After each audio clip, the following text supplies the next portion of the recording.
রাখতে হবে। আজ রাজধানীর তেজগাঁও থানা স্বাস্থ্য কমপ্লেক্স প্রাঙ্গণে ন্যাশনাল ইনস্টিটিউট অফ ইএনটি প্রকল্পের ভিত্তিপ্রস্তর স্থাপন উপলক্ষে আয়োজিত অনুষ্ঠানে স্বাস্থ্য উপদেষ্টা একথা বলেন। প্রায় 41 কোটি 27 লাখ টাকা ব্যয়ে এই প্রকল্পের প্রথম পর্যায়ে 100 শয্যা বিশিষ্ট 8তলা ভবন নির্মাণ করা হবে। নাক কান গলা বিষয়ক রোগ নির্ণয়, বিশেষায়িত চিকিৎসা সেবা ও স্নাতকোত্তর শিক্ষা সহ শ্রবণ প্রতিবন্ধীদের জন্য পুনর্বাসন সুবিধা প্রদানের লক্ষ্যে নেয়া এই প্রকল্পের কাজ 2011 সালের জুনে শেষ হবে বলে আশা করা হচ্ছে।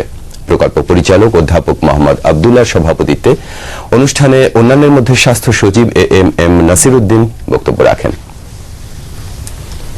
স্বরাষ্ট্র উপদেষ্টা অবসরপ্রাপ্ত major general M A Matin নির্বাচন নস্যাৎ হওয়ার আশঙ্কার কথা নাকচ করে দিয়ে বলেছেন, নির্বাচনে বিঘ্ন সৃষ্টির যে কোনো অপচেষ্টার বিরুদ্ধে আইন প্রয়োগকারী সংস্থা উচ্চ সতর্ক অবস্থায় রয়েছে।